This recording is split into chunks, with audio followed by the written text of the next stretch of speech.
TopMedTalk. Hi, it's Desiree Chappell here with TopMedTalk. We are getting super excited about EBPOM Live from London coming up at the end of June 30th through July 2nd. Now, this is a whole new world for us in the virtual space. We have been doing a little bit of broadcasting in the past of our meetings, but this time we are taking it all virtual. Now, joining me live from London right now, we have Monty Mythen, our editor-in-chief of TopMedTalk. Hi, Monty. How are you? Hey, Desiree. I'm good. Very exciting. We've been recording here in London for the upcoming EBPOM meeting. More about that in a moment. That's right. Well, we also have a friend of our family who is in London in our London studios, Mike Grocott. How are you, Mike? Really good. Yeah? Great. What have you been up to today? I've actually been spending a lot of time talking about ventilators. Oh. Well, but also up here preparing for this huge EBPOM meeting we got coming up.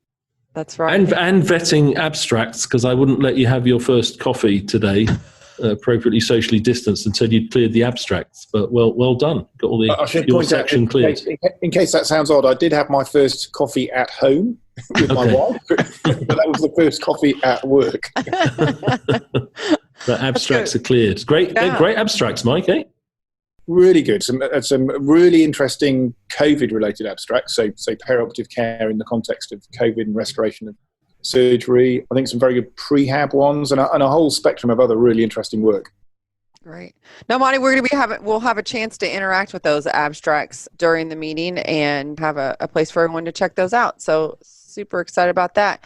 Now, joining us now on the line is one of our dear friends of the family, the EBPOM family, Ross Carriage from Australia. Ross, how are you? G'day, Desiree. G'day, Mike. All right, Ross, we are 2 weeks out from EBPOM London. We are going to be live from London. Now, you have been joining the EBPOM meeting for years now. So when did all that start for you? I think the first EBPOM meeting I went to was 2007. So 13 years ago, yeah. And it's been fantastic seeing the network of people involved in perioperative medicine growing around the world and being a small part of it. It's been extraordinarily exciting.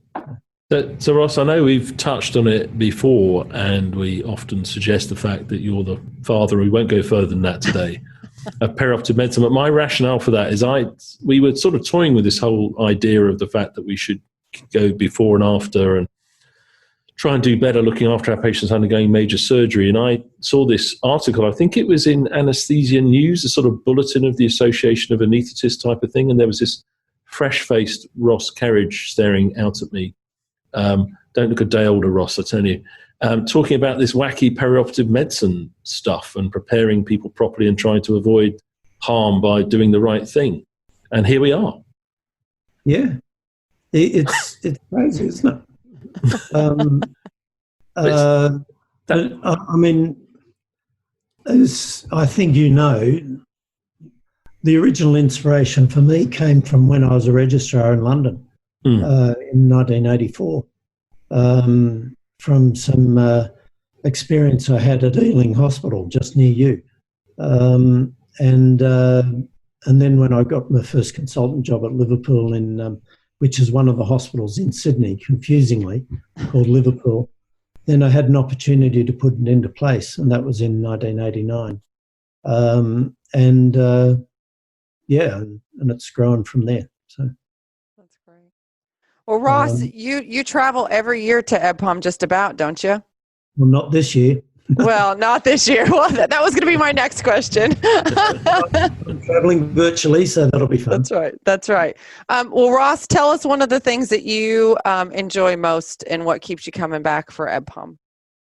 Look, I think, it's like most conferences, isn't it? There's always the science, and that's fun. And, hearing people come out with a new idea and going, oh, wow, I wish I'd thought of that, or that's so obvious, why didn't I think of that, and all that sort of thing. But it's the networking afterwards that really makes the difference. And that's going to be the challenge, isn't it? To preserve the value of conferences, those things that happen in the tea breaks afterwards or at the end of the day where you're talking to someone socially and you find yourself in a group of 3 or 4 people arguing some obscure point of medicine, and then you have an idea of, hey, look, this could happen. And I was saying to a friend today, I know I've seen this happen more than once, where something that was a crazy idea one year is a proposal for a research project the next year, and the next year you're sitting there and there's an abstract presenting results of that idea, and and then there's the big trial done a couple of years after that, and treatment changes, and you've seen it happen. And that's what has been the great joy of actually going to conferences. And, I think in this new world, obviously, having got used to meeting by Zoom, it has huge advantages, doesn't it? But we're going to have to work out how to preserve the human side of conferences as well as the scientific side. So Ross, I think you were touching on that. You used a phrase earlier on, and we're toying with the same thing as we open up here. We imagine that the mass gathering will be on this type of technology, the Zoom type of technology, the recorded broadcast. But we will still be gathering in smaller numbers to reflect on what we've just seen and discuss it over dinner or whatever it is. So, and you had a term for that you used a moment ago. It wasn't because you said virtual, but then you used an extra term. Maybe I should have written it down at the time. Or hybrid. Hybrid, there we go. A hybrid lecture. Yeah, so and certainly what we're planning on doing for the EBPOM meeting, here in Newcastle, a number of us have taken the week off, and we're planning on finding somewhere to go. It might be someone's house until we get thrown out, and then we'll have to find somewhere else. It'll mean that we'll be watching the meeting in the middle of the night, or the live components of it. But even if there's 10 or 12 of us all sitting together watching it and then arguing over the points and reflecting on what we've seen, that will be a tremendous bonding experience for us. And it doesn't get the cross-pollination of different places, but it will still be a new frontier of learning, and we'll see how it goes. Yeah, it's exciting. Well, Monty, there's going to be lots of opportunities during the meeting, correct? We're going to have we are going to be playing live from London, but we're going to have other opportunities to watch that content as well as other content, right? Yeah, so to remind people, there'll be the long form lectures that will be accessible on our view at your own convenience. They'll start to actually go up soon, but the full portfolio of them, about 30 lectures, will be up by the 27th of June. Please do, get in there and watch those long form lectures. That's the sort of preparation. And then live, roughly 9 to 5, Tuesday, Wednesday, Thursday, 30th of June through to the 2nd of July. And then that will replay on our secondary stage. We're actually going to have live entertainment here from London from about 5 to 7 o'clock. But we'll be replaying what was live from London on a secondary stage through the night, so you can watch it in any time zone in your convenience, or you can do what the Australians are doing and throw an all-nighter, take a week off. And then on the third day, we're having our first Pockapalooza. Now, what, Desiree, is a Pockapalooza? Because this is your baby. Our baby, yeah. Well, first ever Pockapalooza. It is around the world in 24 hours festival of perioperative care. We're going to be getting updates from the EBPOM cruise, the International Board of Perioperative Medicine. We're going to be going to Cape Town. We are going to be in London. We'll be in Chicago, LA, over to Hong Kong, and finishing up with Ross, actually in Sydney. We were just working on details, working all that out today, and finish up in Cape Town. So 24 hours of nothing but perioperative care, and maybe a little bit of entertainment.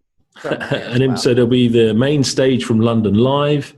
That will replay on one of our substages. Then the Pockapalooza will take over, and there will be entertainment mixed up with roundtable discussions. You're doing your roundtable, aren't you, Desiree, for an hour to 90 minutes between each of the 4-hour sessions. Lots of interesting chat. Yeah, I'm super excited about chatting with everyone around the world. So it's going to be good times.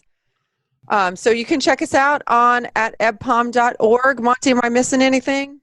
Yeah, Mike Grocott was, we were debating as to how the energy levels would hold up, not for Mike, obviously for me, with regards to the day 3 of the meeting. But Mike, it's going to be an all-nighter, isn't it? It's just like being on call, isn't it? That's what I mean. Just like it. Just like it. Lots of coffee. Remember that? Yeah. Ross, we're excited. We're going to do lots of convos from around the world. We're going to join in with you and find out what's happening there in Australia regarding perioperative care and where you've taken it in the last 20 odd years. So ebpom.org, you can now register just for a small little fee on our registration site. So be sure, if you haven't already, do that. You can find it at ebpom.org. Be sure to register. You have plenty of time to do that. You can register right up until and during the meeting. Be sure to check out our pre-recorded content, all of which goes up on June 27th, the Saturday before the meeting. And we go live from London on June 30th. And Desiree, we should mention that very soon we're going to be putting up the Chicago meeting in September, which will also have early bird registration that will also be completely free if you get in early. Absolutely, absolutely. That'll all be on ebpom.org on our website. So please, please, please check all of that out. Chicago is sure to be cool, just like London's going to be. So Ross, thanks so much for joining us. It's always great to see your smiling face, and glad to be going into this brave new world with you, buddy. Yeah. And you. Okay. All right. Thanks so much, Monty. Mike from London, thank you. We will chat with you soon. Thanks for listening to Top Med Talk. Be sure to check us out on Twitter, Facebook, LinkedIn, all your favorite social media platforms, and at TopMedTalk.com. Top Med Talk. Top Med Talk is the broadcasting arm of EBPOM, Evidence Based Perioperative Medicine.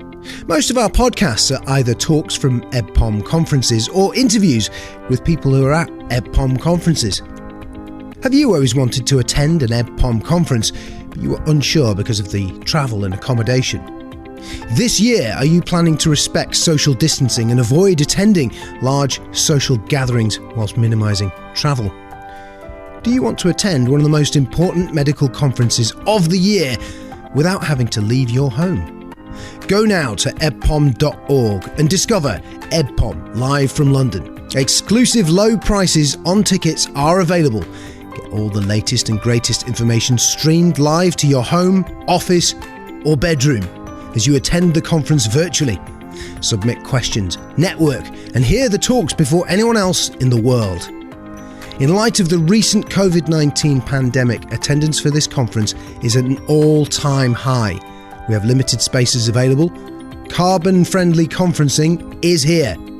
Be part of the most exciting development in medicine since the invention of the stethoscope. ebpom.org. That's ebpom.org.